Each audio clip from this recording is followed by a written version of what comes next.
প্রিয় বোন, জাহান্নামের পথে নয়, চলুন জান্নাতের পথে ফিরি। প্রিয় দিনী বোন আমার, আজ এমন কিছু ধ্রুব সত্য নিয়ে কথা বলবো যা শুনলে মুমিন হৃদয়ে কম্পন সৃষ্টি হয়। আমাদের প্রিয় নবী সাল্লাল্লাহু আলাইহি ওয়াসাল্লামের এক একটি বাণী আমাদের জন্য আলোক বর্তিকা। তিনি মেরাজের রাতে জান্নাত ও জাহান্নাম প্রত্যক্ষ করেছিলেন। এক হাদিসে এসেছে, তিনি জান্নাতের দরজায় দাঁড়িয়ে দেখলেন সেখানে প্রবেশকারীদের অধিকাংশই দরিদ্র ও অসহায়, আর জাহান্নামের দ্বারে দাঁড়িয়ে তিনি যা দেখলেন তা অত্যন্ত বেদনাদায়ক।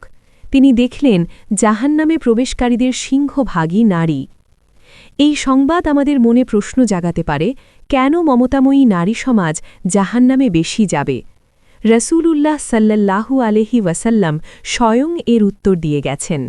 তিনি নারীদের লক্ষ্য করে বলেছিলেন, হে নারী সমাজ, তোমরা বেশি বেশি দান সদকা করো এবং আল্লাহর কাছে ক্ষমা চাও, কারণ আমি জাহান্নামে তোমাদের সংখ্যাই বেশি দেখেছি। কেন এই করুণ পরিণতি? উপস্থিত মহিলাদের মধ্যে থেকে জাজলা নামক এক নারী যখন বিনয়ের সাথে এর কারণ জানতে চাইলেন, তখন আল্লাহর রাসূল দুটি বিশেষ স্বভাবের কথা উল্লেখ করলেন।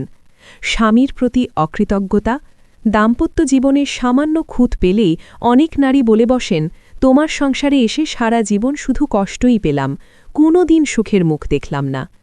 এই একটি বাক্য দীর্ঘ বছরের সমস্ত ভালোবাসাকে মুহূর্তেই অস্বীকার করে ফেলে। বেশি অভিশাপ দেওয়া। কথায় কথায় লানত বা অভিশাপ দেওয়া নারীদের একটি মরণ ব্যাধি। এমনকি নিজের আদরের সন্তানদেরও তারা রাগের মাথায় অভিশাপ দিয়ে বসেন। রাসূলুল্লাহ সাল্লাল্লাহু আলাইহি ওয়াসাল্লাম এই কথাগুলো নারীদের ছোট করার জন্য বলেননি, বরং তাদের স্বভাবের এই ত্রুটিগুলো শুধরে দিতে চেয়েছেন। যে ছোট ছোট ভুল আমাদের আমলনামা পুড়িয়ে দিচ্ছে। নারীদের জাহান্নামে যাওয়ার পেছনে আরও কিছু সূক্ষ্ম কিন্তু ভয়ঙ্কর কারণ আমাদের সমাজে বিদ্যমান। ইবাদতে অবহেলা। ফজরের সময় ঘুমের ঘোরে থাকা কিংবা আলসেমি করে নামাজ কাজা করা এখনকার অনেক নারীর নিয়মিত অভ্যেসে পরিণত হয়েছে। সম্পদের মোহে জাকাত বিমুখতা। আলমারি ভর্তি স্বর্ণালঙ্কার থাকলেও জাকাত দেওয়ার সময় অনেকে তালবাহানা করেন। মনে রাখবেন, এই শখের গহনায় কাল কিয়ামতে আগুনের বেরি হয়ে আপনাকে দহন করবে। সামর্থ্য থাকলে কোরবানি দেওয়াও আজিব, যা অনেক নারী এড়িয়ে যান। পবিত্রতায় অজ্ঞতা। অনেক বোনই হায়েজ, নেফাস বা ফরজ গোসলের সঠিক নিয়ম জানেন না। নীল পলিশের শৌখিনতায় অজু গোসল না করে দিনের পর দিন অপবিত্র অবস্থায় কাটান। মনে রাখবেন, দেহ অপবিত্র থাকলে কোনো ইবাদতই আল্লাহর দরবারে কবুল হবে না। জিভার লাগামহীনতা। দুজন নারী একত্রিত হলেই যেন তৃতীয় ব্যক্তির গীবত বা পরনিন্দা শুরু হয়। আমরা ভুলে যাই, গীবত করা মৃত ভাইয়ের গোশত খাওয়ার সমান অপরাধ। পর্দার প্রতি উদাসীনতা। বিশেষ করে বিয়ে শাদীর অনুষ্ঠানে আমরা এতটাই বেপরোয়া হয়ে যাই যে পর্দার বিধানকে তুচ্ছ জ্ঞান করি। তালাক নিয়ে অসচেতনতা। রাগের মাথায় স্বামীকে এমনভাবে উত্তেজিত করা হয় যে অনেক সময় বিচ্ছেদ ঘটে যায়। এরপরেও লোকলজ্জার ভয়ে সেই হারামের ওপর সংসার করা জিনার নামান্তর। সংশোধনের পথ এখনও খোলা আছে। প্রিয় বোন, এই আলোচনা আপনাকে ভয় দেখানোর জন্য নয়, বরং সতর্ক করার জন্য। দুনিয়ার সামান্য লজ্জিত হওয়া অনেক সহজ, কিন্তু কিয়ামতের ময়দানে আল্লাহর সামনে দাঁড়ানো হবে চরম কঠিন। ১০০ জন নারীর মধ্যে মাত্র একজন জান্নাতি হওয়া মানে হল পথটা সংকীর্ণ কিন্তু অসম্ভব নয়। আজই তওবা করুন, স্বামীর প্রতি কৃতজ্ঞ হন, জিভাকে গীবত থেকে রক্ষা করুন এবং সময়মতো নামাজ ও জাকাত আদায়ের সংকল্প করুন।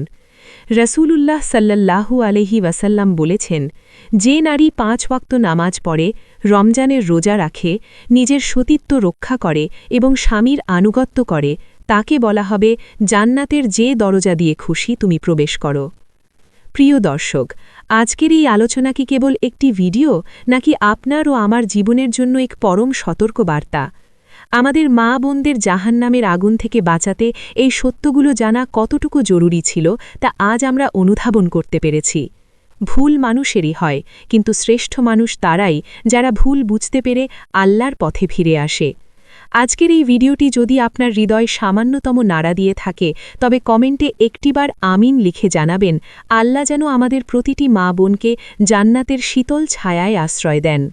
আর আপনার একটি শেয়ার হয়তো কোনো দিশেহারা বোনকে তার আমূল সংশোধনের পথ দেখিয়ে দিতে পারে।